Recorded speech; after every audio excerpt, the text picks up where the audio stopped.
Esta é a segunda parte do meu post anterior sobre como explicaria o shifting.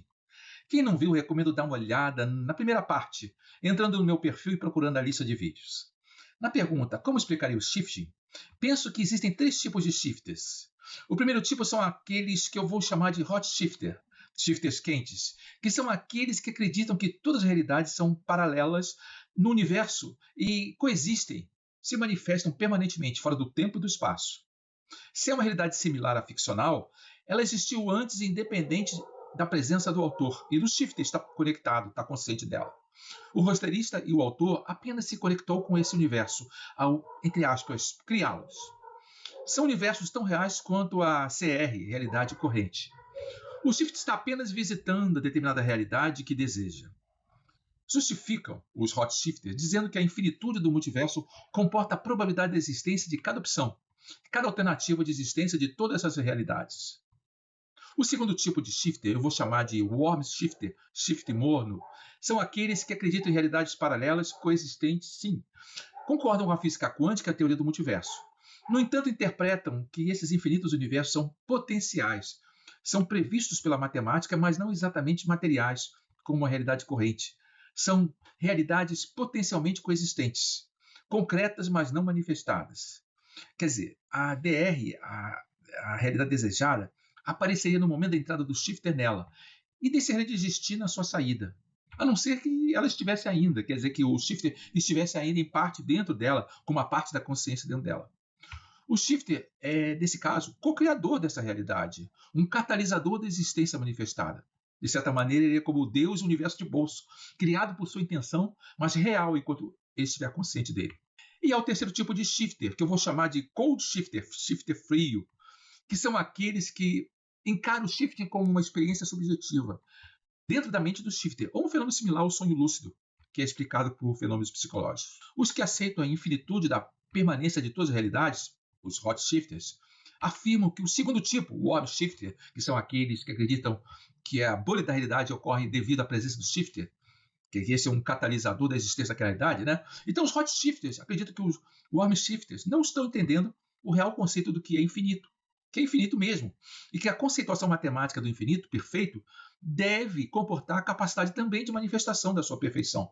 Quer dizer, se alguma coisa é infinita, deve ser tão infinitamente perfeito que deve existir. Cada realidade não seria infinitamente perfeita se não existisse.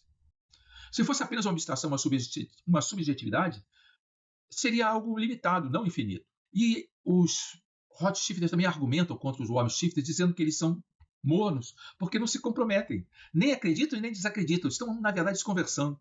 Praticam, mas não tomam uma posição. O warm shifter argumenta que se essas realidades fossem manifestadas objetivamente, desde sempre, a ciência já teria provado, já teria algumas provas da visita de pessoas de outras realidades, entrando na nossa realidade. Não só haveria a nossa presença lá em outras realidades, mas também haveria a presença de outras realidades, de personas de outras realidades na nossa realidade. Então, personagens da ficção criados em nosso mundo também apareceriam. Até existem relatos de seres alienígenas e de outras dimensões, mas não exatamente personalidades. Nós não vemos o super-homem voando por aí na nossa realidade, a não ser nas histórias em quadrinhos. E o cold shifter, aquele que acha que são experiências subjetivas. Esse argumenta contra os outros dois, dizendo que isso, transformar todo o autor em um pequeno Deus que cria um universo real, seja apenas com uma ideia esboçada, por mais absurda que seja, ou talvez de má qualidade, e que aquilo se transforma em realidade, é uma ideia um pouco absurda. Só um pensamento parece muito pouco para criar uma realidade inteira. Sim, talvez seria criado um bolsão pequeno, uma micro-realidade, talvez não todo o universo. Um autor, quando ele está querendo escrever, ele às vezes faz várias versões de um determinado texto. E às vezes os personagens mudam completamente nessas versões. Será que cada um dessas versões seria um universo paralelo também? Será que cada um deles seria uma realidade inteira? Ou seria uma complexidade? Será que elas se fundiriam todos na realidade principal única? Ou seria uma realidade multifacetada? E os universos plágio, quer dizer, aqueles inspirados como a sátira em outros universos? Por exemplo, Orville é uma excelente sátira de Star Trek. É uma espécie de Star Trek com humor. Seria parte da complexidade da realidade de Star Trek ou seria uma realidade totalmente separada? Isso porque a realidade de Star Trek tem algumas limitações da cultura da época, de quando ela foi escrita, o roteiro foi escrito. Será que essas limitações seriam replicadas nessa realidade? Ou será que isso seria adaptado posteriormente? Além do mais, não há relatos suficientes de shiftar de maneira compartilhada.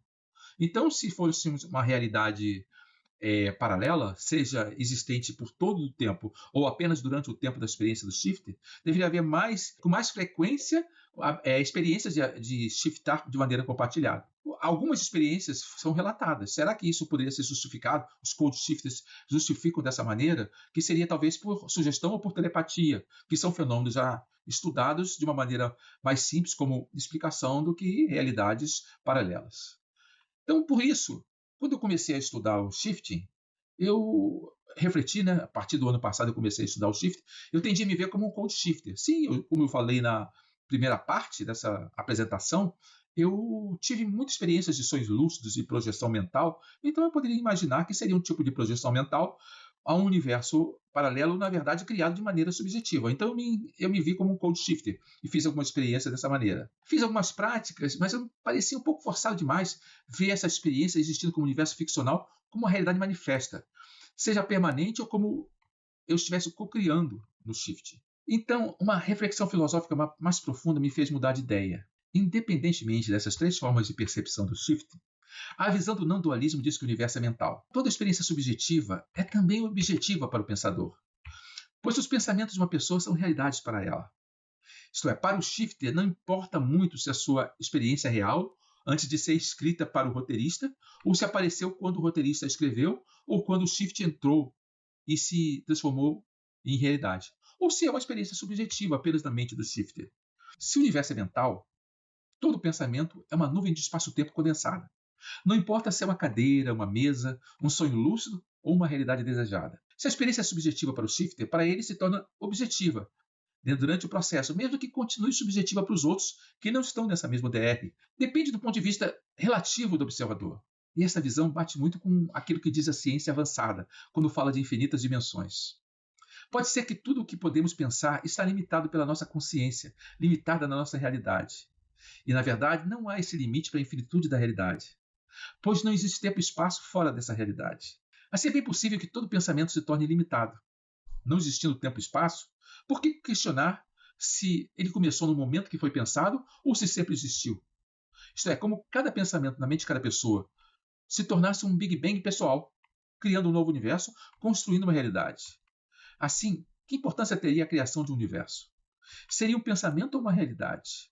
O que importa é que se o shifter considerar a realidade desejada como um mundo paralelo, isto vai modificar a sua vida, inclusive na realidade corrente do dia a dia.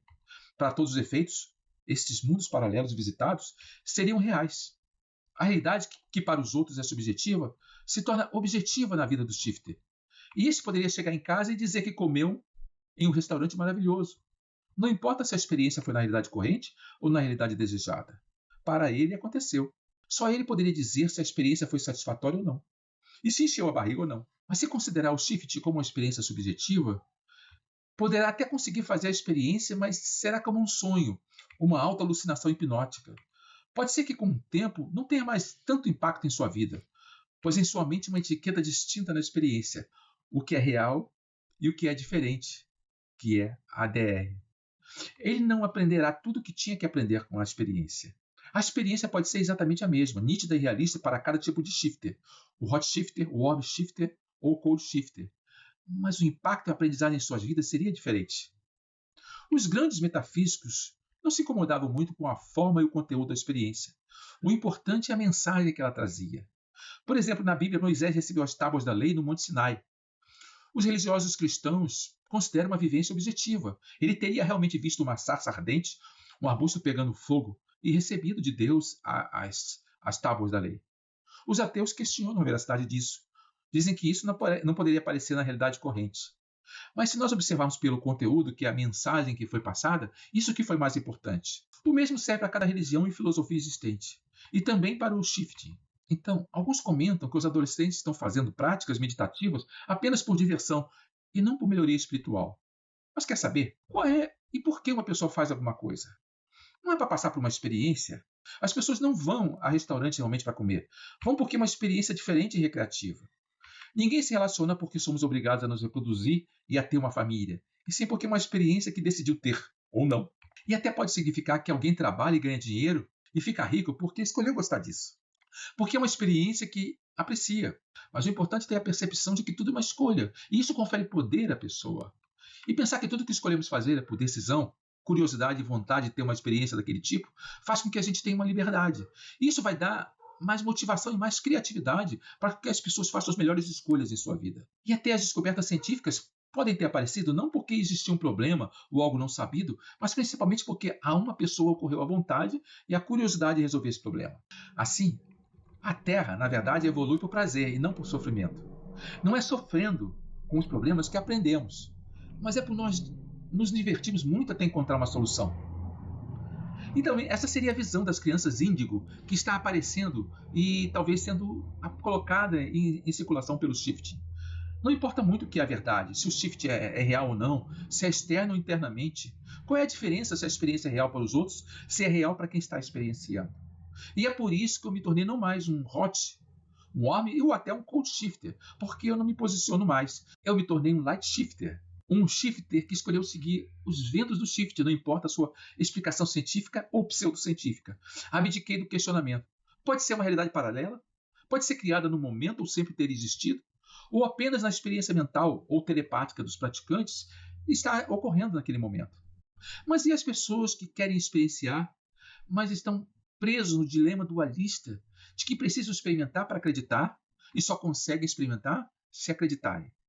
Ufa, esse vídeo já está ficando grande, eu vou deixar o restante dessa experiência e a minha experiência pessoal para uma terceira parte. Eu sei que tem muito a refletir e questionar nesse vídeo, e eu achei melhor dividir em partes. Abração!